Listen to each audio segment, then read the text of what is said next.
All right, everyone, that's enough of that god awful music. One of these days, I am going to figure out how to get the how to actually get music playing here, so I can take some breaks and get a little bit more intro and exit, a little bit more fun intro and exit. But anyways, a very unhappy Wednesday to all of you. This is the Unhappy Gilmore Show, powered by Green Legion Radio. Every Wednesday night here at 6 p.m. I started farting around a little bit more with StreamYard here, and found this background that I could use. I talked to Sam; she kind of walked me through a few things.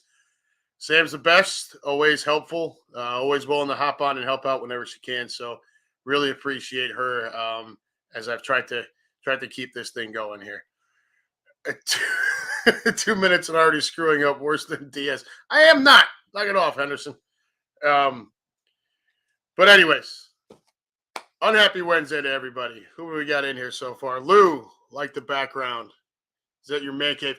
It is not. This is a virtual background that you see my hands kind of disappear and whatnot. So it's a little weird. It does work better with green screen. So just bear with me. I don't have that.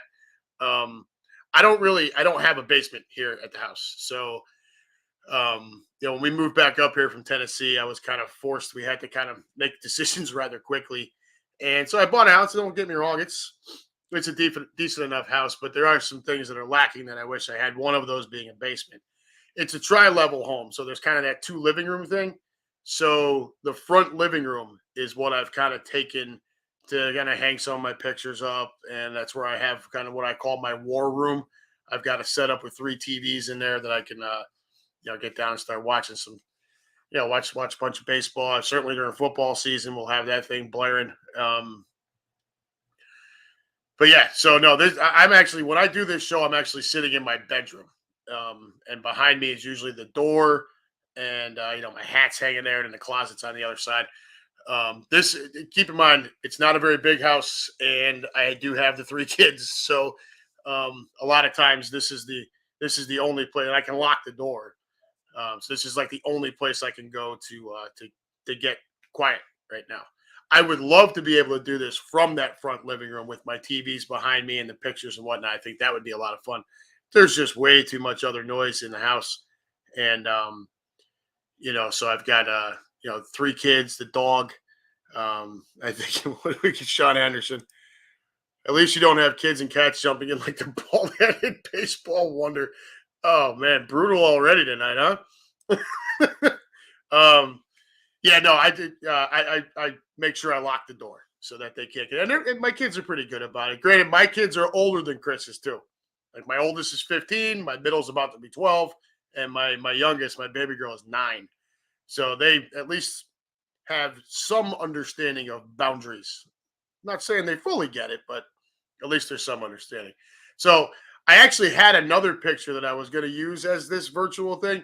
It didn't quite work out the way I wanted to. I'm going to have to tinker with that a little bit. Sam gave me some advice on that too. So maybe by next week, before I take the trip to Milwaukee with the family, we'll be able to have some another fun background. And as long as I can figure out how to do it and how to set it up really, really, fun, I'll keep updating the background, and we'll keep, just make it more fun, right?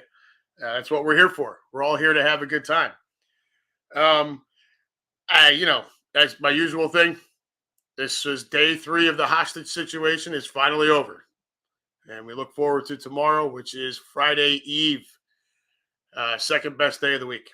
So, I think last week I forgot to update all of you guys on the results of the cook-off that my wife and I had. I think I forgot to do that. I mean, I talked about it at work. I talked about it with a bunch of other people. But I think I forgot to actually talk about it on here, which was pretty stupid considering I gave you guys all the details. So to break it down for you, we had, and if you haven't heard this, if you haven't been on here and haven't heard this before, my wife and I were put up to a cook-off by our kids. And so in a hat, we wrote down beef, chicken, pork, fish, and then we use shellfish as a whole separate category. And I was waiting for it. There she is. Hi, Knob. How you doing, Missy? Oh, Lou says I did update it. Okay, so I guess I did let you guys. I couldn't remember. Um, but yeah, Lou, I think I am going to ignore uh, your comment anyways. It was a tie, right? Yeah, so I guess I did update you guys. So, anyways, on the heels of that, because it was a tie, we're now forced to do it again. So this time around, so the first time around, I drew fish and I made blackened catfish tacos with a fresh mango kind of salsa and fresh guac with tortilla chips as a side. Along in the tacos, I also got some. It's called queso fresco. It's like a Mexican cheese that crumbles up. Um, and my wife made honey barbecue chicken thighs with with some chunks of pineapple. She used canned pineapple though, which was bullshit. Right, that should have automatically been points off for the canned stuff. I went and bought fresh mango and chopped it up myself. But anyways, um, and her side was these little roasted potatoes that were absolutely wonderful. So we had a good time. Everybody ate good. My mother-in-law came over. We asked her to be involved in the voting, and she just decided to go. Oh, I liked them both. I think she just liked having the food. Jimmy Rakovich, wait, 3 kids, a tie. Yeah, they kind of, so they judged us on presentation, taste, and creativity. So I think overall they enjoyed the barbecue chicken better than the catfish tacos, and the potatoes were a big hit. But then I got the points for creativity and presentation, so it kind of washed out. And with my mother-in-law there, it ended up being a tie. So now we have to do it again, which I'm fine with. So we put all the stuff back in the hat. The only rules were this time I couldn't get fish again. She couldn't get chicken again. So we put all the proteins back in the hat. Pull it. This time my wife got fish, and mine is beef. So I've got to, and again, they make us incorporate a fruit. So it's a little bit more difficult with steak than it was with fish. But she's excited now, so she wasn't real happy to pull chicken the first time because she cooks a lot of chicken here. We try to eat more chicken than beef. It's just a little bit more healthy, and Lord knows I don't need to put on any more pounds. Um, so it was it was fun, and I'm looking forward to doing it again. We're gonna do that again next month, so we'll do the cook off then. I don't know what the hell I'm gonna do. I'm thinking steak with some kind of, I don't know, some kind of sauce that's got a fruit incorporated in it, like I don't know, plum peppercorn or some shit. I don't know. I'll have to figure it out. But anyways, I couldn't remember if I had updated on a tie or not, so I wanted to make sure I got that. I talked to Sam earlier. She didn't remember hearing it. I didn't remember saying it. So I guess according with Lou and Keenan both thought it was a tie. So I guess maybe I did say it last week.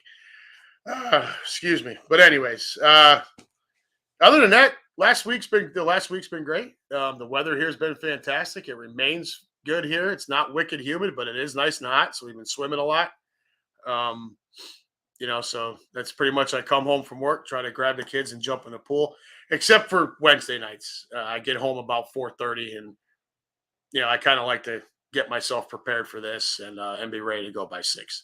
Tuesday nights I can do that because I hop on with Quimby, but I don't make the run sheet or anything for that. I join as a guest and just try to try to have fun with it. So like last night I was able to go swimming for about an hour with my daughter and then hop on right on cue, which is an absolute blast. I have a great time with that. And that's really where, part of this, it's really where this came from. I was joining Quimby's show with, I think I was calling myself Rampant Fockery at the time and just making, off the wall outlandish statements. And Quimby and I, he's followed me on Facebook for a while where I've, I can come off the rails with that too. And it cracks him up. So, and all that is what led into this. So, it's been a lot of fun.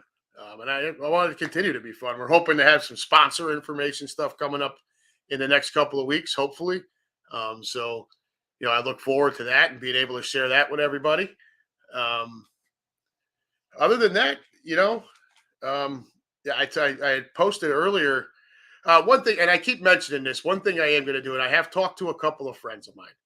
and it's something I've talked about on here but not done yet. That link where you guys can join the room.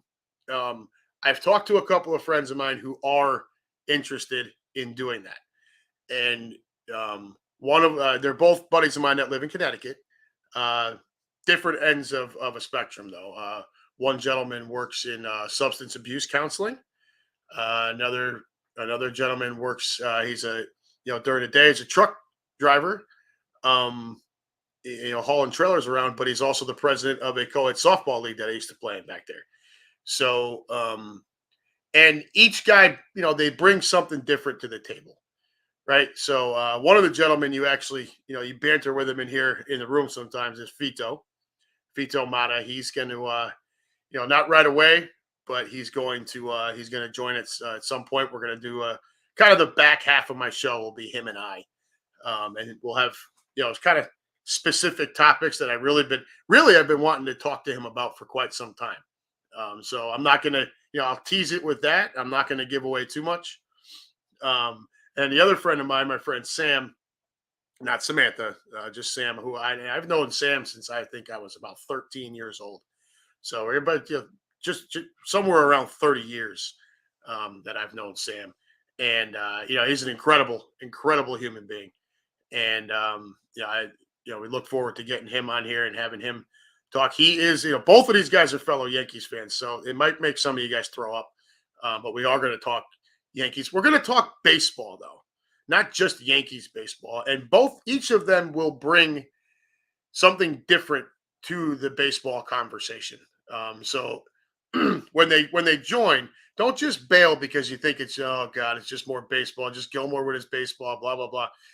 I get it. It's not everybody's cup of tea, but stick around and hear what we have to say and hear what we have to talk about, because I think you might find it interesting. And like I say, I'm always going to try to look for more ways to make this more fun. So that's going to be coming up, here in a few weeks. I do have, so I'll do one more show next week, and then we're on vacation into Milwaukee that weekend. So in 2 weeks, you'll be looking for a big update from me from the trip from Milwaukee. Let me jump back over here again. I know you guys are 3 kids a tie. Oh, yeah, here, Sean. I already like you more than Quimby. He can't cook, and when he orders Mexican, it's usually 2 tacos and 4 mangoes. Oh, man. I love it. That's a win-win, buddy. What is this? My chef buddy says when you can't cook fish properly, just make fish tacos. Now, I made the tacos to make it fun, Keenan. Okay? Yeah, your buddy's got a point, but I can actually cook fish.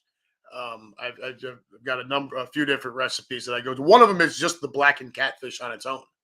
I'll make that on its own with either a skillet cornbread or like a sweet kind of cornbread cake and some Southern style green beans. And that's where you buy the fresh green beans, chop them up, get some chicken broth with some bacon and minced onion in there, and let the green beans saute in there. And that's kind of a dish that I'll do.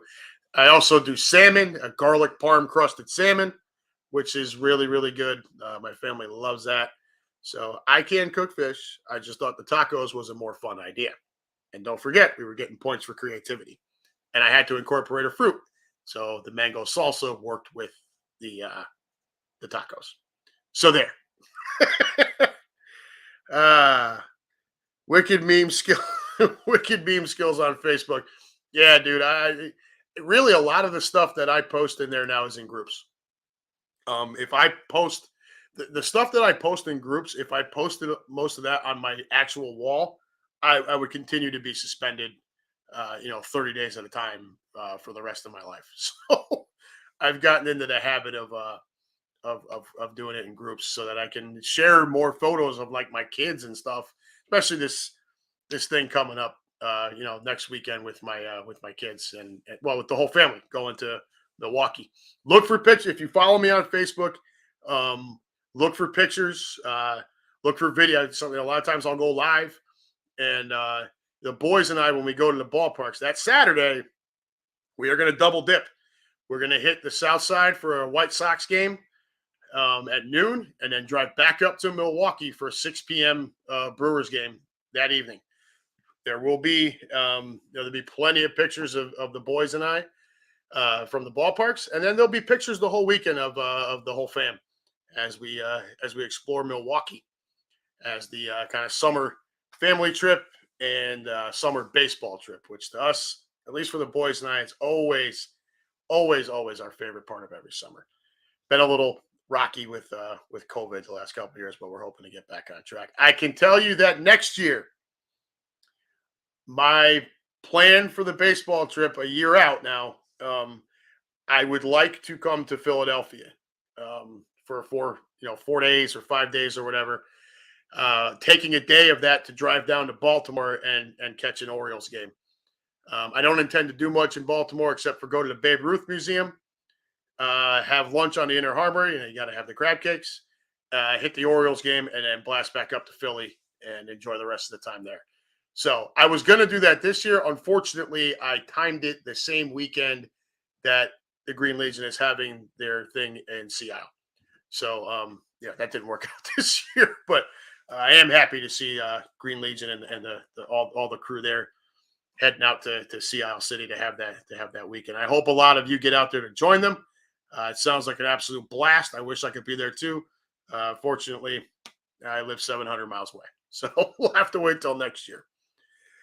Nothing wrong with slumming it. Yeah, well, what was that in review? Lou, I'm really not a fishy dude, although I do enjoy a McDonald's filet of fish. Yeah, who doesn't? Especially during Lent. Keenan. So how do wifey and baby girl entertain themselves while you and the boys are at a game? Great question, brother. So we're going to get up in the morning in Milwaukee and all of us drive down to Chicago.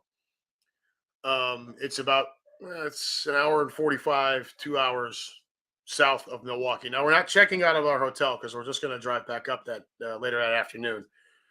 But we're all going to drive down. And my plan is to get the girls. There's like a museum or something out at Navy Pier in Chicago, which I'm assuming has a parking lot. So if I park there and the girls go into the museum, do their thing, and, go have lunch and whatever, or, just walk Navy Pier, the boys and I can Uber down to, what is it? It's called Guaranteed Rate Field now. And they open the gates 90 minutes before first pitch. That would be 10:30 in the morning for this particular game. Now, if we can get in there by 10:30, 10:45, call it 11 o'clock at the latest, and, be able to walk the stadium, get our pictures with the monuments, get our MLB ballpark passports stamped. I went over that kind of my first or second show, and I will do it again, probably not tonight, maybe next week before the trip, so you guys all know what I'm talking about. But do all that, get all of our sightseeing at the ballpark out of the way, sit down in our seats for first pitch, get 3 innings of a ball game in, get up, get out, get back in the Uber, back to Navy Pier, pick up the girls, head out of Chicago, grab some deep dish for a late lunch on the way out, get back up to Milwaukee, drop the girls off at the hotel, and then we would head over to the Brewers game that night. That's the plan right now.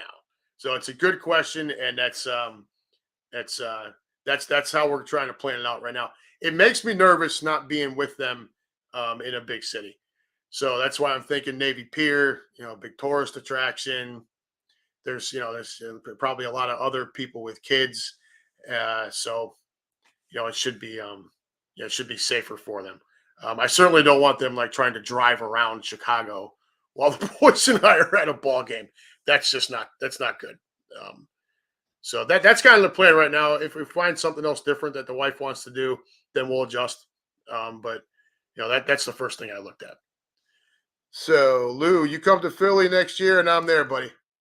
You book it, brother. If I can get there next year, and I will certainly you'll know long before I plan shit as far out as I possibly can.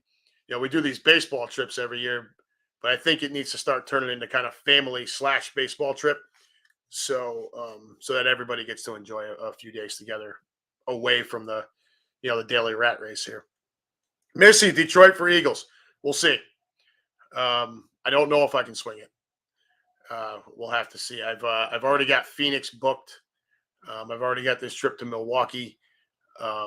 So we'll see if I can get up there, even if it's just for the ticket and tailgate. Um, then I'll try to do that. And I want to with Indy as well. Navy Pier is awesome. Yeah, it's beautiful. I know it's very nice. Miss you again. There's so much to it. Navy Pier, huge Ferris wheel, lots of shops, indoor malls, boats. See, and that's exactly that. See, thank you, Missy, because I don't really know a lot about Chicago. I know that Navy Pier has a museum and there's some other shit there, but I don't know exactly what. That makes me feel a whole lot better that there's a lot of stuff for them to do right in that little area there. And they should be able to fill a couple of hours while the boys and I go to the ballpark and check that box for our that we've got the White Sox out of the way. Not that, and the reason why I'm doing it like this is because it's a day game. I really have no desire to go to a White Sox game at night. I have no desire to be on the south side of Chicago at night at all. You're probably fine right in and around the stadium. And it's not like I would plan to go walking around anyways, but with my boys and everything, if I was there with a bunch of adults, it'd be a little different. I wouldn't care as much. With my kids, I want a day game. I want to get in, want to see the stadium, get the pictures of the monuments and stuff, enjoy some of the ball game, grab a hot dog. They actually serve bacon on a stick there. I remember that from when my oldest and I were there back in 14. So we're definitely going to have to do the bacon on the stick again. But then, get out of Dodge and head back up to Milwaukee. Yeah. All right. So, along with baseball, I don't know if, and I know a lot of you aren't huge baseball fans, but I've been calling it, what do we got here, Sean? Good luck. I have kid stuff. Thanks, brother. I appreciate it. Take care. We have what I've been calling all day today. I'm calling it Bizzaro World Baseball. I don't know how many shows in I was, but I talked about the Reds in particular, Cincinnati Reds in particular, and their owner being kind of a douche. And I mentioned the Baltimore Orioles in there, where some of these teams who have been perpetually awful for a number of years now, but have such great storied history that I think these things hurt the game. Well, none of that's changed. Baltimore has been bad, and the Reds have been atrocious. I mean, the Reds started out this year unwatchable. Like a month in, I was ready to start putting bets on if they were going to break the record for most losses in a season. Now they've since corrected some of that, but they're still terrible. They're still like 20 games under 500, dead last in their division, 15 and a half out. As a matter of fact, if you go look at baseballreference.com and you look at the standings for the National League wild card, the Reds aren't even listed. That's how far down they are. So they're still not a very good team. However, the Reds and Orioles being so bad, I don't know if anybody else has noticed, but again, Bizzaro World Baseball. Apparently the Reds and the Orioles cannot lose lately. All right, and I'm going to start with the Reds because I live here in Cincinnati. And I don't know if any of my buddies out there are tuning in here in Cincinnati, but I'm going to give you guys some praise tonight. I did text a friend of mine earlier and told him so, although he's got baseball tryouts for a team that he coaches. He's another guy I want to get on here too. You'd really enjoy him and his insight on college football. But anyways, the Reds and Orioles can't lose. It's wild. So let's start with the Reds. They have won 5 in a row. Okay, 4 of those 5 have come against the American League East. Right? 3 against Tampa, 1 against the Yankees last night. This is the toughest division in baseball when you look at it top to bottom. There's some other divisions that might be a little bit more top heavy, but the bottom of those divisions are crap. The American League East is pretty tough all the way through. Generally, Baltimore's not, but we're going to get to them in a minute too. So 5 in a row, 4 against the American League East, 3 against Tampa, 2 against the Yankees, or 1 against the Yankees. Let's start with just last night against my Yankees, right? One thing you will find about me, and I know a lot of you in Philadelphia, not just in Philadelphia, but in all other cities in the country who do not root for the Yankees, You hate the Yankees. The Yankees are that team. They're like the Cowboys of baseball, right? Or they're that team. Duke with college basketball. Uh, pick your poison with college football, or or like they like the Lakers and Celtics with basketball. It's the same type of thing. But I am an honest Yankees fan, okay? In that I'm 43 years old, and when I was about 9, 10, 11, 12 years old, the Yankees were awful. Okay. Prior to that, they were good. And I remember watching those teams: Donnie Baseball, Willie Randolph, Dave Winfield, Ricky Henderson for a short time, although Ricky's an asshole. Um, no team in baseball won more games in the 80s than the New York Yankees. Just had nothing to show for it. I think we've talked about that a bunch of times too, right? Somebody was always better. The Orioles had a season where they were better. The Tigers were better. The Royals in '85. Boston in '86. Oakland, 88, and 9, and 90. So by the late '80s, the Yankees were terrible. So I had to watch my team be awful, which is something your younger generation now has never had to see. They have never had to deal with a bad Yankees team. I call it the Jeter generation. I'm a massive Derek Jeter fan. But what the last going on 30 years, really about 30 years, because we started to get good again about 92, 93. What the last 30 years has done for that generation, they have never had to deal with a loser. Those are your obnoxious fans, okay? Those are the fans where, like, even guys like me, I'm like, dude, shut up, okay? You don't know shit. You didn't have to grow up watching, Mattingly's back go out, and and he was all you had to root for at the time. Um, these kids, they're obnoxious. I consider myself a very honest Yankee fan. I have no trouble calling out my team. You see me with the hashtag. Where am I at? I get their fingers screwed up. The hashtag, right? That guy's in pinstripes. I don't like it, but he's there. Gallo is a knob. I have no, I hated Alex Rodriguez. I hated Roger Clemens. You root for the laundry, but doesn't mean I have to like these guys. So along with that, what do we got over here? The Yankees are like Kentucky basketball, best team money can buy. Yeah, okay, Keenan, I get it. But when there's no salary cap in this league, money is not. I will tell you that the luxury tax in baseball is a joke. I believe there needs to be a salary cap in baseball. I believe baseball's needed a salary cap for a very long time. Yes, that's a Yankees fan telling you that. Let's not act like the Phillies can't spend money. The Mets are out spending money. The Braves spend a lot of money. The Dodgers spend a lot of money. The Cubs have spent a lot of money in the past. We're not the only ones. We've just been better about making money, so we had more to spend. That luxury tax, there's a threshold. Teams cross that threshold. They have to pay into a pool. They get penalized for it. Basically, that pool of money gets dispersed to your smaller market teams, right? Air quotes. Smaller market teams. The bigger problem is a lot of these smaller market teams are not reinvesting that into talent to put it back on the field, or they're reinvesting it into the wrong guys. Whereas you look at a team like Tampa Bay, the Tampa Bay Rays get more out of every single penny than any team in professional sports, and it ain't close. But that's your real problem with baseball. It's not that,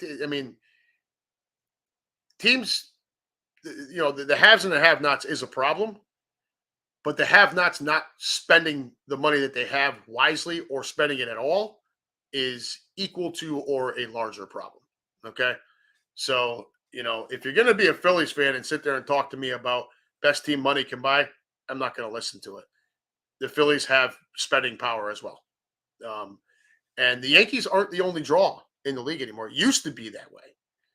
You see this across all of sports where a guy like Giannis Antetokounmpo can stay where he's at in a Midwest city that, 30 years ago, he would have signed with the Lakers, the Knicks, the Celtics, somewhere in a big, huge media market, because that's how you're going to get exposure. Now, social media and everything with your phone, these guys don't have to leave where they're comfortable just to get more exposure. I mean, unless you're Mike Trout, but fuck him anyways. I'm kind of starting to lean more towards Quimby's side on that, to be honest with you. There you go, Luke. Kansas City, Cleveland spend nothing. Pittsburgh spends nothing. You know, they need a salary cap. And the only way they're going to get that is to break the players union. But we've gone down a rabbit hole here, so squirrel. Russ Taylor, are you rocking the Bull Durham jersey? Yes, sir, I am. I was waiting for somebody to notice that. This is my Crash Davis jersey. So thank you for calling that out. If I had anything to give away here, you would have won the prize, my brother. So, but again, squirrel, we went down a rabbit hole here. The Cincinnati Reds. We're going to start with last night's victory for the Reds over my beloved New York Yankees. The Reds were down 3-0 in the ninth inning in the Bronx. Okay? For those of you who don't know, the Yankees coming into that game last night, 49-0 this year when leading after 8 innings. Anytime we've blown a lead, it's been prior to the ninth inning. Clay Holmes, our closer, since Chapman became I didn't become. I could have told you we should have parted ways with him 2 years ago, but what the hell do I know? Clay Holmes, our closer, his ERA was 0.46 entering play last night. So for those of you that don't know what ERA is, it's his earned run average. That means at 0.46 means he gives up roughly half a run every 9 innings. It's been pretty good. The Reds put up 4 runs in the ninth inning, capped by a 2-run single from their second-year sensation, Jonathan India. And Holmes didn't record a single out in the 5 batters that he faced. Okay? This is the 5th time in the last 10 games that the Reds have won a game in their last at-bat. It wasn't a walk-off for them last night because they were on the road, but it's still their last at-bat. This one in the Bronx against a team that's 49-0 when leading in the ninth inning against a closer whose ERA is a half a run every 9 innings. They put up a 4 spot, and the closer didn't even record an out. So, I mean, it was embarrassing. I fell asleep last night. It was 3-0 Yankees. I'm like, all right, I'd like to see more runs, but fucking Reds. Nothing to worry about there. I wake up this morning, check my phone. Reds come back in dramatic fashion. Like, you have got to be shitting me. Cincinnati? Well, start looking at it a little bit more. The other 4 times they've won in the last at bat were walk-off hits, all on their previous, on their most recent homestand. And again, against good teams. These are not pushover teams that they're doing this to, despite their record being terrible. So on July 3rd, they won 4-3 over the Braves. Take a look at your National League East standings and look at where the Braves are and how hot they've been. It was an RBA single by Almora in the ninth inning. Walk-off. Bam. Reds win. 2 days later, they walk it off in a 1-0 victory against the freaking Mets. I, like all of you, one thing we do share, even though you hate the Yankees, I don't hate the Phillies, but you guys hate the Yankees, and I get it. One thing we do share, hatred for the Mets. For us, it's more like I can't stand my little brother type of thing. It's pulling on your pant leg and shut up. For you guys, you got to deal with the division. You just hate them. So 1-0 walk-off win on a sac fly by Mike Moustakas in the ninth inning. Reds win. On the 8th, a 2-1 Rays, 2-1 over the Rays on a balk-off victory. Now, I don't know. I know some of you are not very hip to the baseball lingo. A balk is something, so the pitcher's on the mound and there's a runner on base, runners on any base. If the pitcher makes a move towards the plate, he has to then complete the motion and throw the ball to the plate. If he does not, it is called a balk, and the runners all move up a bag. In this situation, there was a runner on third. Tyler Naquin's at the plate, and Matt Whistler for the Rays. Yeah, Matt Whistler for the Rays. Balks. and loses the game on a balk. I don't know. I don't think they're in the 10th inning. I don't know if there's a more embarrassing way to lose a baseball game as a pitcher. So, uh, and then on the ninth, the very next day, another walk off, another one in the 10th inning, another one against the Rays. This time they were down 4-3 and end up winning 5-4 after a wild pitch tied it, and then an RBI single walks it off. So they won 5 out of their last 10 games. They have won in their final at bat, 4 of those being walk-offs, and it's come by way of, what is that? 1, 2, 3 singles, a balk, and a sac fly. In this, the era of the home run, where everyone just goes up there swinging for the fence, the Reds are beating good competition late in the game against, really good bullpens by playing small ball. Now, the balk is a fluke thing. That's a little odd, but a sac fly, a base hit, a walk, a wild pitch, shit happens. The Reds are doing it. Their record overall is still garbage. They're not even sniffing the wild card. But boy, they're being a pain in the ass to everybody and their grandmother right now. And I think it's good for the sport. I think it's good for people to see that you can win games like that without everything having to be launch angle and exit velocity. I think those two phrases piss me off more than anything else in the league, except for and Gallo strikes out again. Before we get to the Orioles, let me hop over here.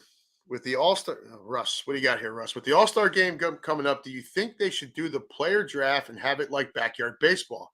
Have players elected and captains pick the teams? Man, that's a really good thought. And I don't know that they've given that much thought. Baseball, part of the problem baseball has, and I think everyone would agree to this, is they're crotchety. They're stuck in their old ways. Now, some of that is good, and I can be a lot like that. You kind of get off my lawn type of shit. But with me, it's more about the rules, like this ghost runner at second base and extra innings. Like, it's Bush League. This sort of thing might actually add some buzz to a game that could really use some help. We used to call it the Midsummer Classic. You'd get excited to watch the All-Star game, and maybe something like that would be a way to generate more buzz around it. I think that's an excellent idea. I also think, they're trying to do this, kind of the Cornfield Classic thing where they're going to play another game at the Field of Dreams. Which, by the way, if any of you are baseball fans out there and you've not been there, try to get out there. But go late in the season, in the fall time when the corn is tall. When I went with my boys, it was late June. The corn was below my knee. And it was a little upsetting. I brought my Mickey Mantle jersey. I wanted to walk into the corn and have my boys record me disappearing into the corn with the Mantle jersey on, and I couldn't do it because the corn, it just wasn't there, right? So I started asking. They're like, "Yeah, we call that knee high by the 4th of July, darling." I'm like, "Okay." Next time I come back, we'll see you in October. But that's something I would like to do as like a guy's trip. I think it would be fun. It's in the middle of nowhere, but it's a really cool place. Now, when I went, it was before they commercialized and built that other field for the actual MLB games to play on. But tying that back in, maybe instead of doing the, maybe they could rotate an All-Star game onto the cornfield. I just think there's a lot they can do. And Russ, I think you've got a great idea there, man. I really do. Keenan, so does that pitcher who loses a game with a balk get his ass whooped in the locker room? I hope so. Right? Like, they'll dump Gatorade on guys or put the shaving cream pie in the face of guys who get the walk-off hit. A pitcher who balks to lose a game, I don't know. Like, maybe he gets the Full Metal Jacket treatment, right? Where they roll up bars of soap and towels and beat them with them. I think you're onto something there, Keenan. But that's the Reds, right? I mean, it's been an amazing couple of weeks for the Reds. So congratulations to the Reds. I don't think you have much to look forward to for the rest of the year. And what I would tell you is the Yankees bullpen has been been getting kicked around, not just last night, but even in those last two games against Boston over the weekend. We ended up splitting that series after taking the first two, which was it's fucking annoying for me, to be honest with you. What do we got here, Lou? Oh, here we go. Line of the night right there. Multiple tea bags for a walk-off balk. Yes. I think that's a good idea. Pitchers probably don't feel that way, but we can try to treat them like kickers, right? No, they're more important than kickers, obviously. But that's the Reds, right? So now I'm going to flip over to the Orioles. The second half of my Bizzaro World Baseball conversation here. They've won 9 in a row. That's right. The Baltimore Orioles have won 9 games in a row. Now, their wins haven't been against teams that are as good as the Reds have, done their walk-off stuff with here over the last couple of weeks. But it's not like, look, when you win 9 in a row, you win 9 in a row. And the Orioles are bad. So, you can say they're not doing this against good teams, but, everything's been a struggle for Baltimore. So for them to win 9 in a row is still a big deal, right? They have gotten themselves back to 500. They are 44-44 entering play today. I didn't look it up to see the last time they were a 500 team this late in the season, but I can tell you it's been a while. They're only 2 games out of the final wild card spot in the American League right now. Now, I know there's still almost a full half of a season to go, so this is there's a long way to go. But for the Orioles, this is a big deal. Again, the win's not as impressive. The opponent's not as impressive. 1 win versus the Twins. Okay, first place team there, so good for you. But 3 versus the Rangers, not so good. 4 versus the Angels stink. And 1 versus the Cubs stink. But again, it's 9 in a row for a team that struggles to win anything. They've had 3 walk-offs in that stretch as well.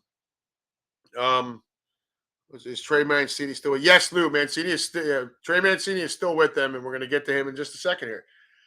On the 4th of July, they walked it off against the Rangers. Jorge Mateo was hit by a pitch with the bases loaded to give the Orioles a walk-off win over the Rangers. That falls into the same category as the balk. If bases loaded, first of all, you shouldn't have loaded the bases in that situation, but to then go hit the batter to force in the winning run, again, it might the full metal jacket treatment probably needs to happen there too. The very next night, on the 5th of July, they win 10-9 over the Rangers. They tie it in the 9th, down a run on a Rougned Odor solo shot. And then Mullins comes up with an RBI double in the 10th to win it. And then 3 days later, on the 8th of July, they win a 5-4 over the Angels after being down 4-2. They enter the 9th inning down 4-2 and rally to score 3 runs. Rutschman with an RBI double to make it 4-3. Mullins with an RBI single to tie the game. And then Lou, it was Trey Mancini with an RBI single for the walk-off. And I agree with you. He is pretty good. So, the Orioles do have themselves a guy. Some of these guys aren't that bad, I do get – sometimes you watch these things, and it is a lot like that Major League movie where you're looking at like, these guys don't look too fucking good, But, the Orioles have enjoyed a nice streak here. For me, I think that when teams like the Reds and the Orioles are doing better, I think it's better for baseball overall. I am a diehard Yankees fan, but I'm a massive baseball fan. And I am of the interest of anything that's better for the sport overall. I think the sport is better when these two teams are doing better. And I'm not trying to say the Reds are going to make some miraculous, second half, run at a playoff spot. I mean, it could happen, but it's not likely. The Orioles are only 2 games out of a wild card spot. They can, they've got an opportunity. And now that makes the AL East even that much more formidable. Now your last place team is a 500 ball club. You take a look around the league, there's no other division that can say that. So I just think it's fun. I think it's fun to watch. And I would like to see more fans come out. Yeah, even if the Reds are going to continue to not be a contender, if they're going to continue to have late game dramatics where they're coming close to winning or they're getting that walk off here and there, that builds buzz and it should bring more fans into the ballpark. It's a gorgeous ballpark here in Cincinnati, and it's really a shame that more people don't go. So they've got a Reds Hall of Fame attached to it, which is also awesome. But teams with that kind of history that don't draw shit, and it's upsetting because I really think they should be able to draw more. That was all I had for baseball. I just thought it would be fun to go over what I was calling again the Bizzaro World Baseball over the last couple of weeks here, and we'll see tonight. The Yankees got another game against the Reds here. Aaron Judge is nursing a lower body injury now. I kind of wanting the All-Star break to get here, so everybody can kind of take a step back and breathe. I ranted a few weeks ago about all of the comparisons of this Yankees team this year to that 1998 Yankees team, and all the buzz around Judge and hitting 60 home runs or topping Maris, right? Because Maris, you can say Barry Bonds is the single season and all-time leading home run guy.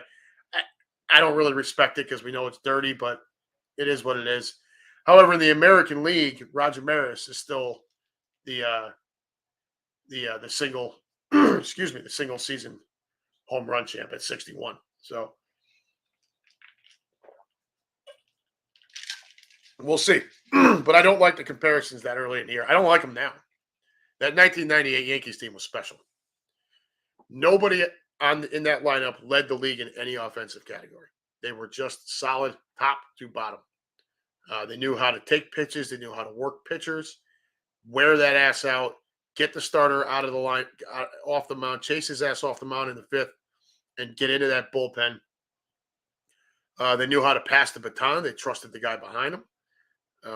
And the pitching staff was great, anchored, of course, by the great Mariano Rivera coming out of the pen. So I'm not saying this team isn't deserving of praise for what they've done so far this season, but for comparisons to the 1998 Yankees to start happening in late May into June, first of all, I think it's foolish. Second of all, I think it's a little bit of an insult to that 1998 Yankees team.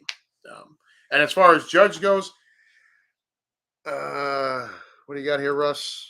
How come Judge does not come up there? Here comes the Judge for plate appearances. Hey, look, they gave him a section at Yankee Stadium called the Judge's Chambers when he was a rookie. I was also not a fan of that. I felt way too quick. Now, the kid is the unquestioned face of the franchise. He's one of the top faces of baseball. But this yapping about 61 home runs, he's got 30 right now. Okay. They were talking, well, he's way ahead of Maris's pace. It was like May 15th, or June 1st or whatever. June 1st, like I told you guys, when I would take that first pulse. But I went off back then, if you remember. It pissed me off, all these comparisons. It's just too soon. If Judge has, let's say Judge has 50 home runs going into September. Then let's talk about it, okay?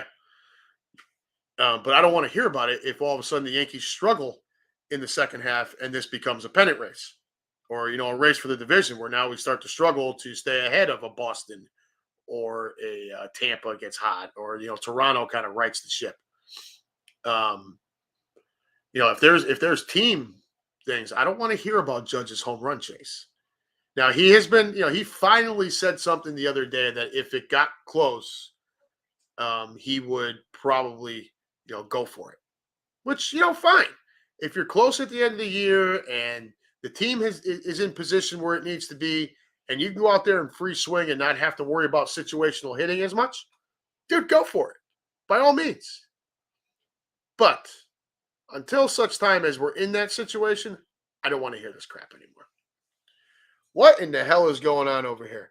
I got drunk and ordered a Mark McGwire jersey when he hit 70 homers.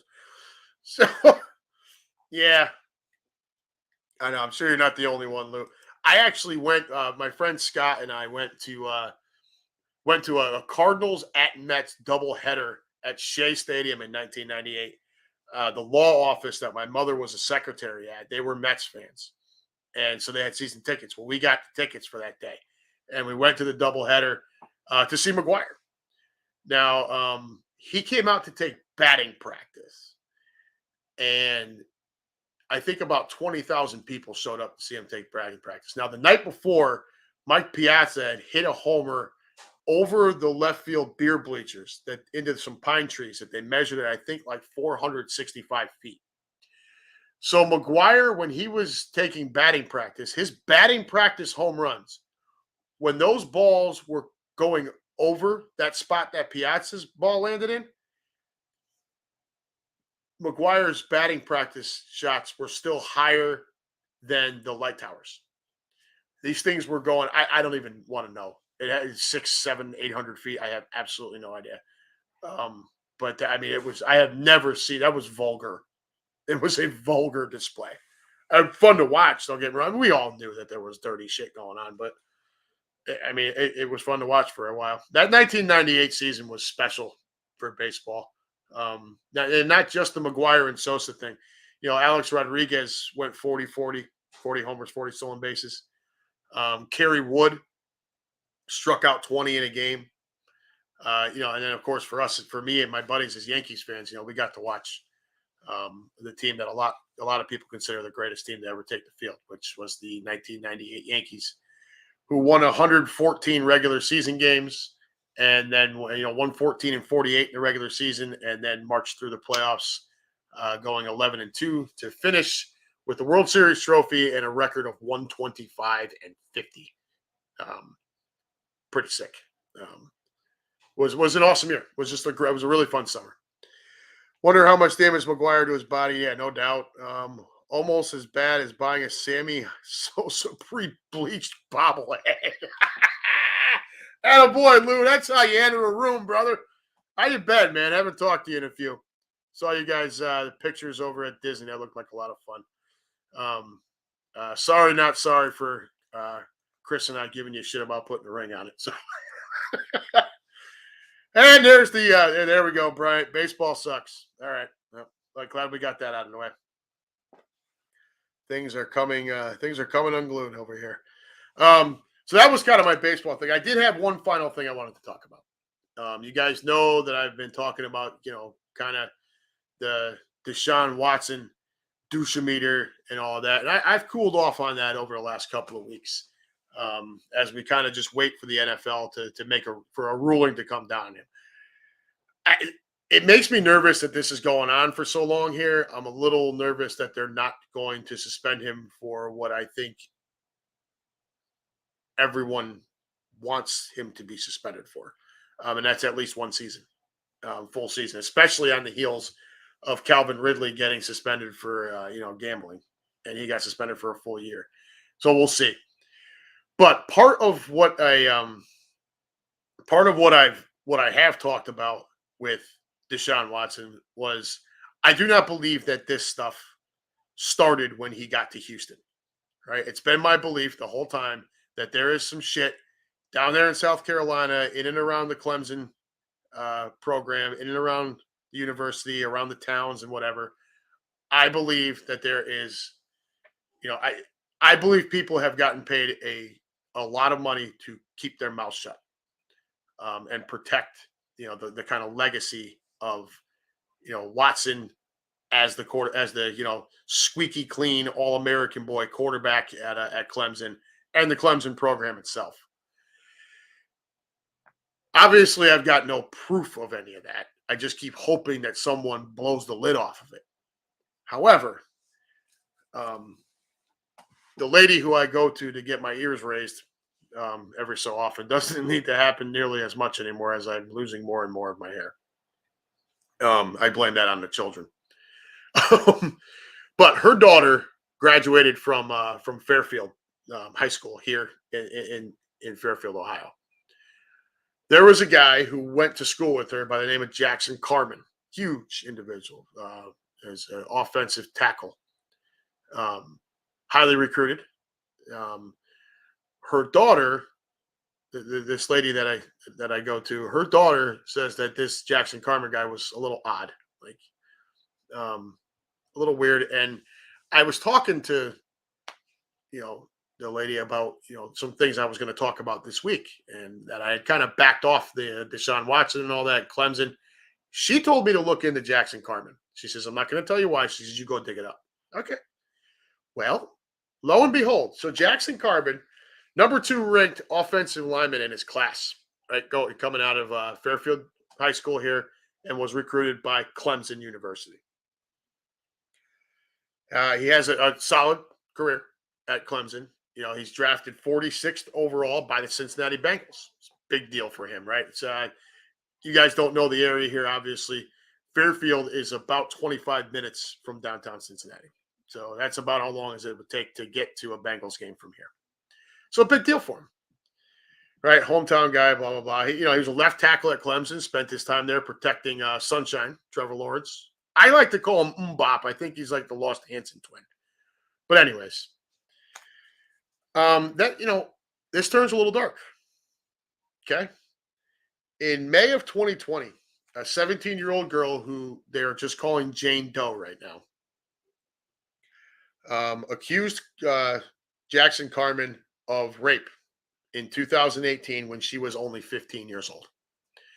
Now, everything you read shows the here, and I will give you guys the link. It is on defector.com. So I just found it odd amidst the there. You can look up the article yourself. It's a long article, so I'm not going to sit here and read the whole thing to you. I'm just going to give you some bullets, and then we're going to get out of here for the night. There was a 5-month investigation by the Clemson police that was later the county solicitor said had insufficient evidence. Okay.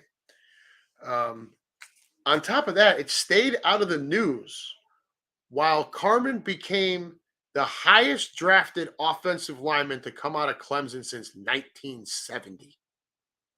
Gee, I wonder why it stayed out of the news. Protecting that squeaky clean image a little bit more. Yo, Fito, what's up, brother? Getting home late from work again, I guess.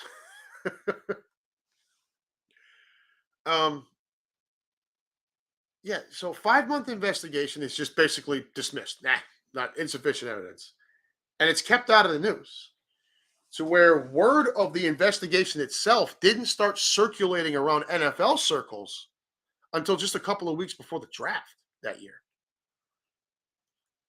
I mean, how the hell does that happen? Who the hell's covering this up?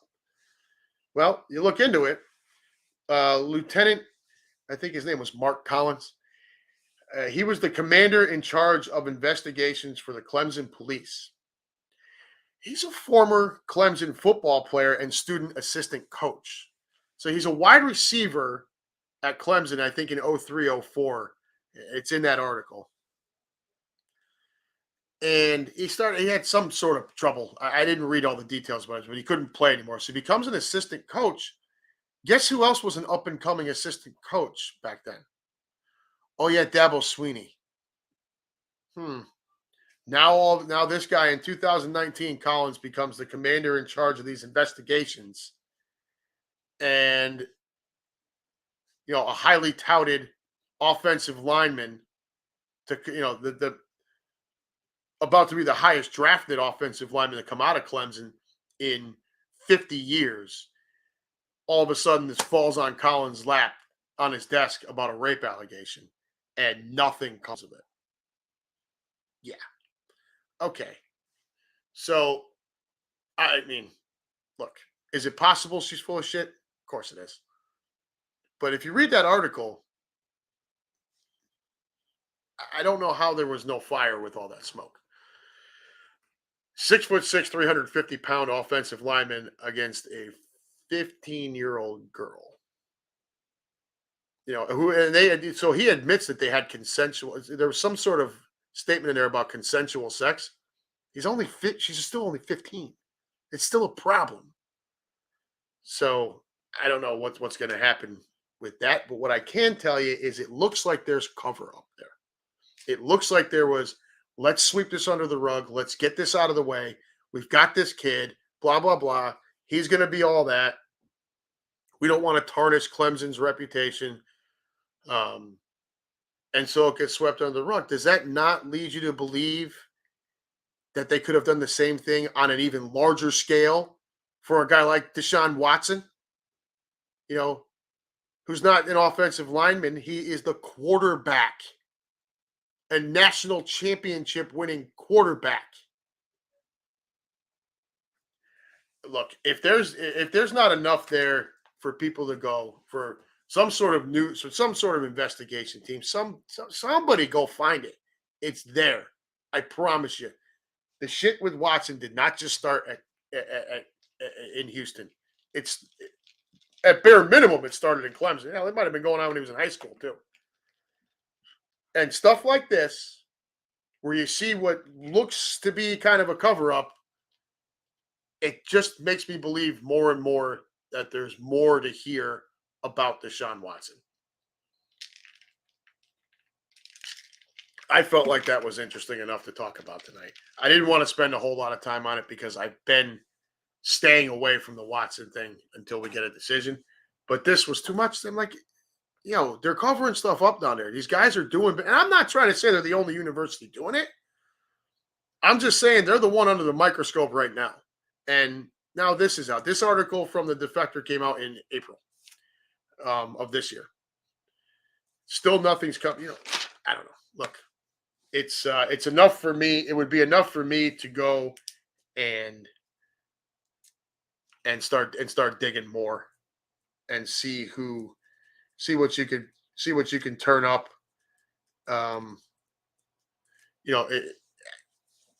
What's the harm? Either somebody's getting paid to keep quiet, or somebody's going to spill the beans. I'd really like to see somebody spill the beans because I don't think a guy like Watson should get away with any of this shit. I think it's terrible. You guys know that. We've been all over that for months on it. I'm sorry to go back and forth here. I'm writing down names. I want to make sure I don't forget anybody. Because we're gonna sign off here in just a couple minutes.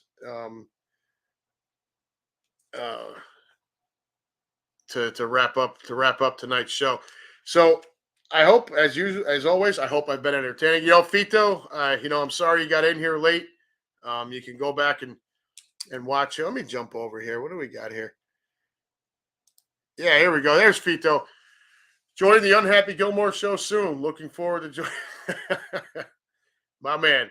Yeah, we Fito, I talked about that leading, at the start of the show. Yourself, and I've got another buddy who wants to do this as well. I know, Lewis here, he jumped on with me a few weeks back. That was awesome. Hey, what's Lou got to say here now? The league has to make a decision. Training camp starts in 2 weeks. Watson can't just break camp with the team at this point. I totally agree, brother. I was thinking that decision was going to come this week. At the latest tomorrow. If it goes longer than that, I mean, I think you're spot on, dude. Like, how do you? Training camp's coming up here. You got to make a decision so teams know what to do. I'm not trying to say that the Browns deserve any wiggle room to know what they have to do. They're just as dirty in this, if you ask me. But they do have to make a decision here.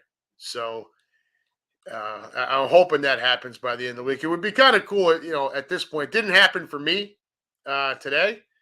So, it'd be kind of cool if maybe it happened before the end of the week. So or by tomorrow. So the boys on Green Legion Radio, the flagship show, can talk about it.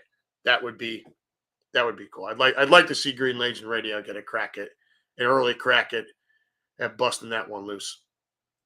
But anyways, Keenan, the Watson story will eventually become a good documentary movie. Yeah. Bryant, they being quiet. You're damn right. They are. That's what's happening, folks. Somebody's paying somebody to keep things hush-hush. I have never been a big fan of Dabo Swinney. I think there's a little bit of fake to him. And I think this sort of thing here, and what I just talked about before, read that article if you're interested. it's long, and it goes into all of the detail that Lieutenant Collins supposedly received from witnesses and from the victim herself, the alleged victim herself. So that's all I got for this week, folks. You know, we'll head into Friday Eve tomorrow, and then on into the weekend. It is this Sunday is my wife and I's 13th wedding anniversary. So 13 years she's had to deal with my dumbass. Yes, she is a saint for that.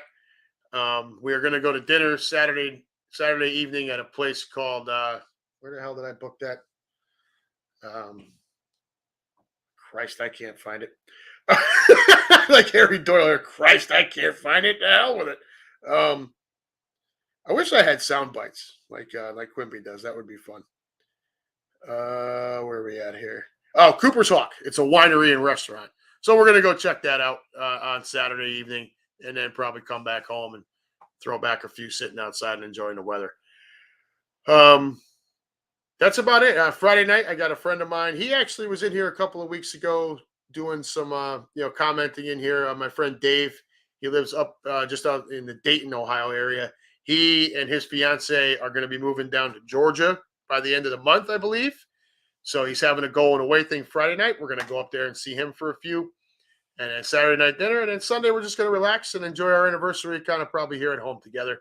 And get ready to head off to Milwaukee with the fam next week and enjoy that. So thank you everybody for joining us. Thank you very much for the happy anniversary wishes.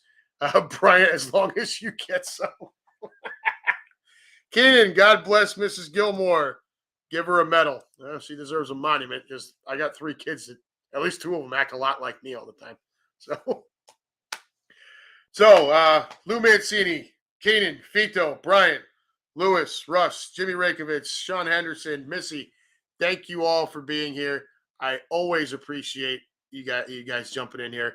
The room, I mean, I can't say it enough. I say it on Right on Cue. I say it here. I say it when I'm commenting with you on other Green Legion shows. You guys are the best. You guys are, you really are. You're the best. Again, like I said, when I reach for content, you're always there to help. I think I filled it pretty well this week with the with the Bizzaro World Baseball, and then of course this crap about Clemson. Next week we're going to talk probably a lot about the Milwaukee trip. I'll reintroduce you guys to the baseball passports that I use now that we can't get hard paper game tickets anymore. But for all of us here at the Gilmore Abode, to all of you out there on the interwebs, this has been the Unhappy Gilmore Show, brought to you, powered by Green Legion Radio. It has been my pleasure to be here with you. And as soon as I can find this god-awful rock music, I am going to say goodnight. Thanks, everybody. Enjoy.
Guys, as always, appreciate you guys and girls. Thank you very much for being here. We'll catch you next week.